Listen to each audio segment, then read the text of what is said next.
You are tuned into the Dr. Tina Show with Dr. Tina Moore. For more, visit drtyna.com. On this episode of the Dr. Tina Show, hold on to your pants because this one is juicy. We're going to talk about this paper. I saw this circulating and I honestly didn't want to read it. It's called Botulinum Neurotoxin Induces Neurotoxic Microglia Mediated by Exogenous Inflammatory Responses. It is a 2024 paper. Let's see. University of California, Advanced Science was the journal, advancedscience.com. You guys can grab it. I'll make sure it's in the show notes. I didn't want to read this. This one's heavy. Let me tell you why.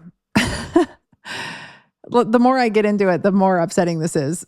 I did a post about it the other day on social media and people were freaking out, but I think this needs to be shared. So I've been using predominantly Dysport, which is in the class of neuromodulators. Neuromodulators are like Xeomin, Dysport, Botox. These are botulinum toxin derivatives that are supposedly safe that we put into our face to get rid of wrinkles. I do think that I look the way I look today because I have been using them regularly since I was in my 30s, early 30s. I have a very heavy brow. I was under a tremendous amount of stress for a long time, and I did this a lot. I have nothing in my face right now. The last time I injected my face with Dysport was a year ago, and the time before that was a year before that. So I've been slowly but surely realizing this probably wasn't great for me. I have met a few younger women who've told me that they've had really horrific reactions to Botox. They did it forever. They were using it for years and years with no issues. And then all of a sudden had some kind of like autoimmune reaction or almost allergic reaction. And some folks, some ladies, it's all been women, taking years to come out of it. So I believe them. It's not my job to judge. It's not my job to not believe people when they tell me they've been made sick and they firmly believe it's due to this. I will tell you rule number one of doctoring: listen to your patients. They usually will tell you what's wrong with them and they'll tell you when it all started. And that usually fits together. It's us doctors that don't want to hear it. It's those of you in the industry who make a living off of this who don't want to listen to this one. But I know a lot of you are following me, and so you're going to hear it. And I highly encourage you not to turn this off. Listen to me here. I'm going to keep this short. This was a study done. They used 3D human triculture system. So they couldn't do it in humans. That would not have been humane. A 3D human triculture system is a lab-grown brain-like model. Instead of 2 dimensions like a petri dish, it's 3 dimensions. So it's not flat. It's like a gel or scaffolding that they tested this on. The cells interact in all directions, creating a more accurate environment that mimics human brain architecture. All right. So it was triculture. It had 3 cell types: neurons, astrocytes, and microglia.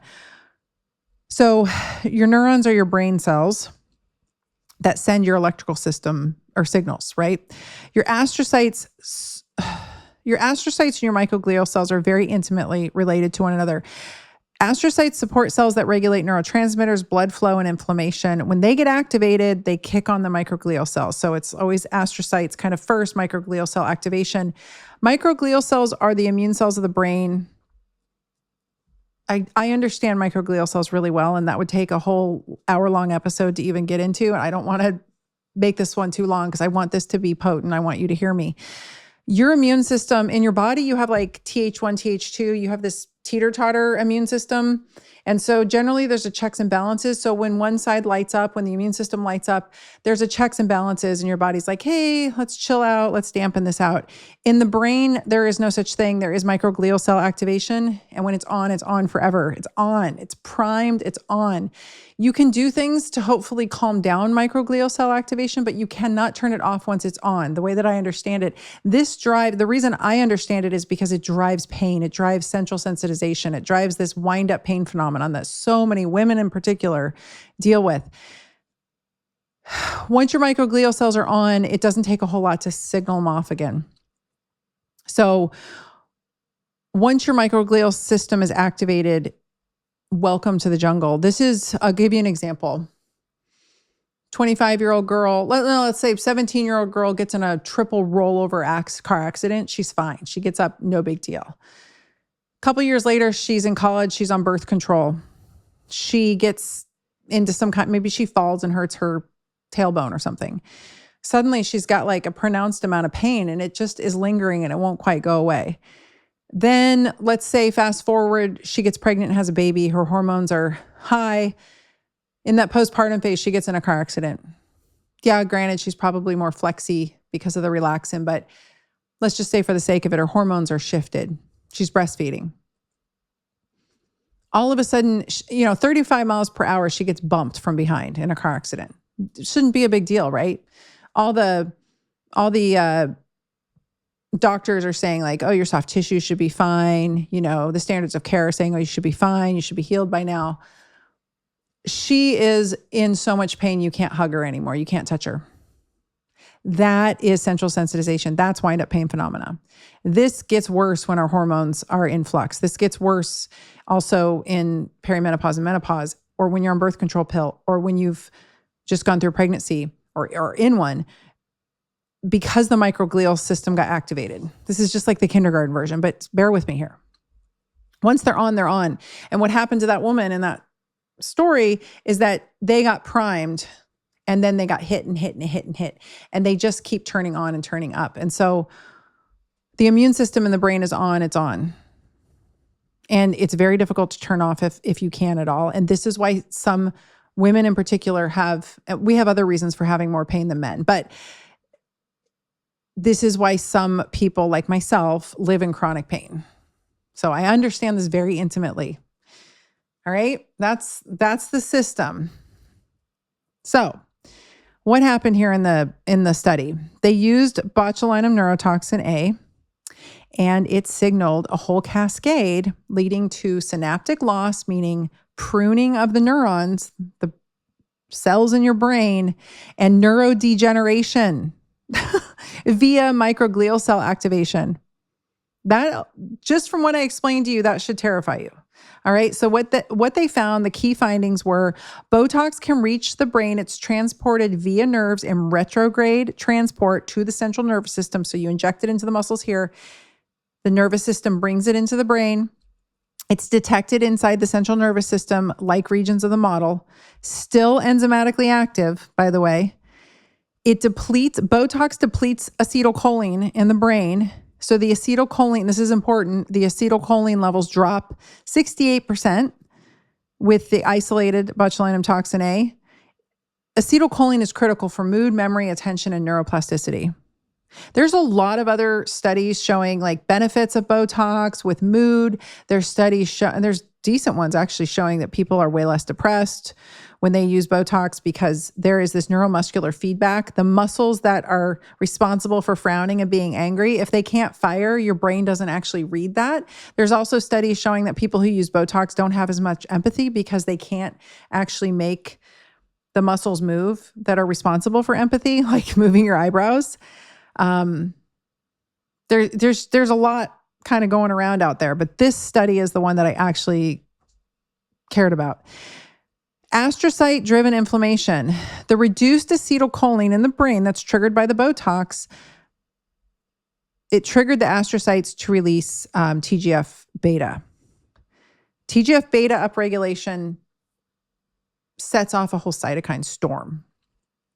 And then this chain reaction leads to synaptic pruning, meaning the neurons were pruned back. Then there was microglial activation and neurotoxicity. The microglia shifted from an M2 to an M1 state. When we have an M1 state, we have a pro-inflammatory state of our immune cells. Not good. Released more cytokines and nitric oxide, caused more synaptic damage, increased p-tau aggregation, which is Alzheimer's related. When you hear about the fibrils and the tangles in the Alzheimer's brain, that's tau proteins. So it increased that. What those are is a scaffolding to mitigate against damage. So the newest kind of latest thought process around Alzheimer's is that the drugs that we had tried to use that weren't working were designed to get rid of the tau protein, but then they realized that that was like the scaffolding scar tissue. And it was fallout from this microglial cell activation. And it was actually holding the brain tissue together, if you will. So getting rid of it isn't going to get rid of the Alzheimer's. The damage is already done. This is the scar tissue, if you will. So Botox created a situation where more of that was made. Like, do you get what I'm laying down here? Which creates more synaptic damage, which increased more tau protein aggregation, which is the pathway into Alzheimer's, and greater neuronal death. All right. So they had different forms of Botox. Isolated active toxin caused the most damage. Complex form was less toxic. Detoxified or non-enzymatic components had no harmful effects. Tau protein and immune exhaustion. Basically, the microglial failed to clear the tau protein, suggesting impaired immune cleanup, which is what it mirrors early Alzheimer's pathology. So the plain text takeaways for this: Botox didn't just stay where it was injected, it traveled into the brain. There, it reduced acetylcholine, which is a key brain chemical, which is essential for memory, mood, and learning. This triggered immune responses in the brain support cells, the astrocytes. Over time, this cascade damaged connections between brain cells, started pruning cells, increased tau buildup, which is a hallmark of Alzheimer's, caused more brain cell death. The most damage came from the isolated active toxin, not the whole Botox complex. This suggests enzyme activity, not just presence, is what drives harm.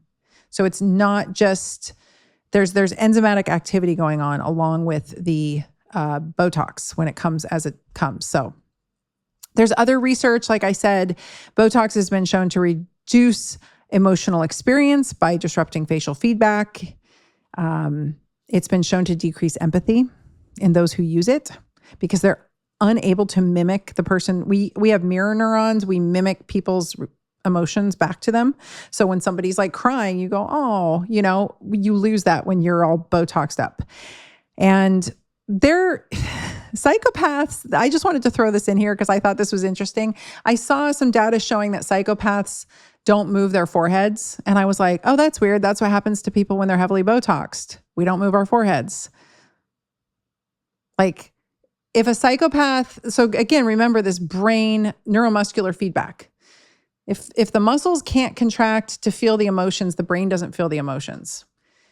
And if the brain's sending the signal to feel the emotions and the muscles can't contract, are we unable to feel the emotion? So I don't know. I just thought there was this interesting link to psychopaths because they don't move their foreheads either. But anyway, this study's findings mirror early Alzheimer's disease mechanisms, the tau buildup, the loss of synapses, the impaired microglial cell function. We need more studies.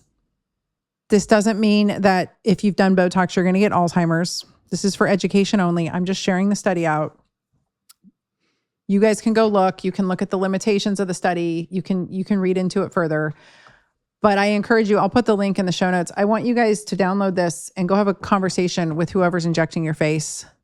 Share this podcast with them. This is coming from someone who's been putting Botox in her face for decades. So I'm not judging anybody here, but I think we all need to have a conversation about this because we already have increased Alzheimer's rates like crazy because of all of the metabolic dysfunction in the world.